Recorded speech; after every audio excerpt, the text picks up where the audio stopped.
Assalamualaikum warahmatullahi wabarakatuh. Perkenalkan, nama saya Radhita Salsabila dari Fakultas Ekonomi dan Bisnis Universitas Ahmad Dahlan, Program Studi Ekonomi Pembangunan kelas B, dengan NIM 21001068.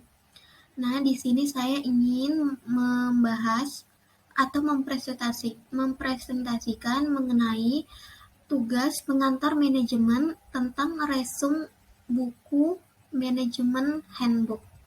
Nah, di dalam buku tersebut saya mengambil 3 bab, yaitu bab 2, 3, dan 4. Baiklah, di sini saya ingin membahas mengenai bab 2. Bab 2 yaitu leadership atau kepemimpinan. Pengertian kepemimpinan. Jadi, kepemimpinan adalah kemampuan untuk mempengaruhi bawahan atau kelompok untuk bekerja sama mencapai tujuan perusahaan ataupun kelompok. Kepemimpinan dapat terjadi di mana saja asalkan seseorang menunjukkan kemampuannya mempengaruhi perilaku orang lain ke arah tercapainya tujuan tertentu. Kata kunci seorang pemimpin yaitu mengarahkan, membimbing, memberi contoh, mendukung, mendorong, memotivasi, dan sebagainya. Selanjutnya, kita akan membahas pentingnya seorang pemimpin bagi perusahaan. Nah, ada beberapa poin mengenai pentingnya pemimpin bagi perusahaan. Ada 4 poin. Yang pertama, agar tujuan organisasi atau perusahaan tercapai. Yang kedua, agar yang dipimpin nyaman bekerja dalam mencapai tujuan dari organisasi. Yang ketiga, yaitu agar organisasi ataupun perusahaan yang dipimpin dapat menjaga kelangsungan hidup dan perusahaannya. Yang keempat itu, agar memiliki teamwork atau tim kerja yang kompak, yang cerdas, dinamis, harmonis atau seirama, dan lincah dalam menyelesaikan masalah dan menghadapi tantangan, serta dalam menanggapi aspirasi yang berkembang.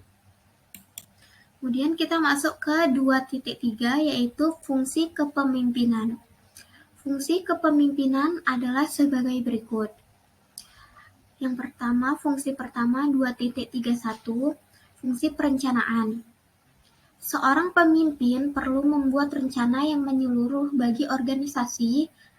Manfaatnya antara lain. Yang pertama, perencanaan merupakan hasil pemikiran dan analisa situasi dalam pekerjaan untuk pedoman apa yang akan dilakukan. Jadi, fungsi perencanaan ini sebagai patokan bagi seorang pemimpin. Yang kedua yaitu perencanaan berarti pemikiran jauh ke depan disertai keputusan-keputusan yang diambil berdasarkan fakta-fakta yang ada. Yang ketiga ini perencanaan berarti proyeksi atau penempatan diri ke situasi pekerjaan yang akan dilakukan dan tujuan atau target yang akan dicapai. Kemudian selanjutnya, perencanaan ini meliputi 2 hal. Yang pertama itu perencanaan tidak tertulis, yang akan digunakan dalam jangka pendek pada keadaan darurat dan kegiatan yang bersifat rutinitas. Kemudian yang kedua, perencanaan tertulis yang akan digunakan untuk menentukan kegiatan yang akan dilakukan dalam kurun waktu jangka panjang. Bila dipandang penting, biasanya perencanaan tertulis dilengkapi dengan prosedur yang akan dicapai. 2.32, fungsi penetapan visi. Fungsi yang kedua yaitu fungsi penetapan visi. Seorang pemimpin yang senantiasa memiliki visi ke depan berarti selalu waspada terhadap kemungkinan yang akan terjadi. Oleh sebab itu, seorang pemimpin harus peka terhadap perkembangan situasi baik di luar maupun di dalam perusahaan, sehingga mampu mendeteksi hambatan-hambatan yang muncul baik yang kecil maupun yang besar. Yang ketiga, fungsi penerapan visi. Untuk mencapai loyalitas ini, seorang pemimpin harus memberi teladan baik dalam pemikiran, kata-kata maupun tingkah laku sehari-hari yang menunjukkan kepada anak buahnya. Pemimpin sendiri tidak perlu mengingkari dan menyeleweng dari loyalitas. Segala sesuatu tidak akan dapat berjalan sebagaimana mestinya. Yang keempat, ini ada fungsi pengawasan. Fungsi pengawasan merupakan fungsi pemimpin untuk senantiasa melihat pelaksanaan rencana. Kemudian yang kelima, ini fungsi pengambilan keputusan. Pengambilan keputusan merupakan fungsi kepemimpinan yang tidak mudah dilakukan oleh seorang pemimpin. Banyak pemimpin yang menunda mengambil keputusan. Itu tadi mengenai leadership ataupun kepemimpinan. Selanjutnya bab 3 kita membahas mengenai planning atau perencanaan. 3.1 Pengertian perencanaan. Perencanaan adalah merupakan proses awal untuk menyusun, menetapkan tujuan organisasi yang akan dilakukan pada waktu yang akan datang. Sehingga perencanaan sebagai fungsi manajemen adalah pengambilan keputusan dengan memilih alternatif kegiatan yang akan atau tidak dilaksanakan agar usaha untuk organisasi tercapai. 3.2 ini manfaat perencanaan dalam manajemen. Manfaat perencanaan antara lain, menetapkan tujuan yang tepat. Saat merencanakan, kita bisa melihat apakah tujuan yang ingin dicapai bersifat realistis. Perencanaan juga membantu membuat keputusan dan memprediksi waktu perusahaan bisa mencapai tujuannya. Kemudian ada menghindari ketidakpastian. Perencanaan juga melibatkan penilaian kritis terhadap prediksi yang terjadi pada masa depan. Oleh karena itu, perencanaan sangat membantu untuk menghindari ketidakpastian dan risiko yang terjadi. Jadi, maksud dari menghindari ketidakpastian ini, perencanaan ini sudah diprediksi untuk masa yang akan datang, sehingga sebuah perusahaan itu siap akan risiko yang terjadi untuk kedepannya. Kemudian menghindari pekerjaan yang tidak berguna. Selain itu, perencanaan juga berguna untuk mengurangi pekerjaan yang tidak mencapai tujuan dari perusahaan. Tidak hanya efisiensi dan tenaga kerja, perencanaan dalam hal ini bisa meningkatkan motivasi dan produktivitas. Jadi maksud dari poin ini adalah menghindari pekerjaan yang tidak berguna, yaitu supaya seorang karyawan ataupun anak buah dari perusahaan tersebut dalam merencanakan sesuatu itu tidak membuang-buang waktu. Jadi dalam perencanaan itu dibuat sebisa mungkin supaya tidak mengurangi efisiensi waktu dan tenaga kerja. Selanjutnya itu ada memastikan efisiensi dalam pemanfaatan sumber daya. Perencanaan juga melibatkan pendelegasian tenaga kerja dan penggunaan peralatan yang tersedia secara efisien. Dengan merencanakan kedua hal ini di awal, kita bisa mengetahui banyaknya peluang untuk mengurangi biaya-biaya yang diperlukan. Nah, di sini yang dimaksud adalah melibatkan pendelegasian tenaga kerja. Pendelegasian ini semacam kayak penyerahan wewenang, kayak memberikan wewenang dari bos kepada anak buahnya. Jadi biasanya tuh diserahkan gitu supaya pekerjaannya itu lebih tepat waktu gitu, lebih efisien juga dengan merencanakan. Nah, dengan memanfaatkan sumber daya yang penting yang sudah tahu dari awal itu bisa mengurangi biaya-biaya yang tidak berguna dan lebih diperlukan untuk kedepannya. Kemudian meningkatkan inovasi. Perusahaan pasti memiliki banyak tantangan yang harus diselesaikan, oleh karena itu dibutuhkan ide dan solusi kreatif. Perencanaan sangat penting untuk menentukan arah dan tindakan di masa depan. Setiap perusahaan itu setiap tahunnya pasti melakukan peningkatan inovasi.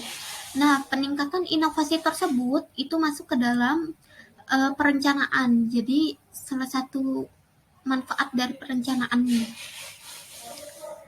meningkatkan motivasi dan kerjasama tim.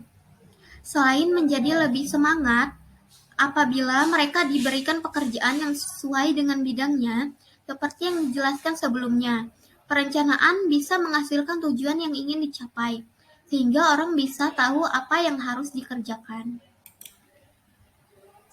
Selanjutnya, ini ada tujuan dari perencanaan. Tujuan perusahaan dalam melakukan perencanaan adalah sebagai berikut. Yang pertama itu mengantisipasi dan juga beradaptasi dengan berbagai perubahan yang mungkin akan terjadi. Yang kedua itu memberikan arahan kepada para administrator ataupun non-administrator agar bisa melakukan tugasnya sesuai dengan rencana yang sudah dibuat. Yang ketiga itu menghindari atau meminimalisir berbagai potensi terkait adanya tumpang tindih dan pemborosan dalam pelaksanaan pekerjaan. Yang keempat, ini menetapkan suatu standar tertentu yang nantinya harus bisa digunakan dalam bekerja, sehingga akan memudahkan proses pengawasan ataupun pemantauan. Baiklah, itu tadi mengenai bab 3 tentang perencanaan. Selanjutnya kita akan membahas bab 4. Bab 4 ini membahas tentang communication atau komunikasi. Pengertian dari komunikasi.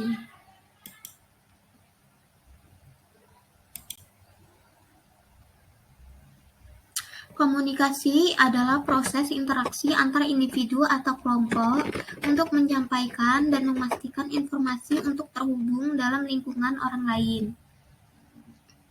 Pengertian manajemen komunikasi adalah bagaimana cara orang mengelola proses komunikasi dalam hubungannya dengan pihak lain dalam konteks berkomunikasi.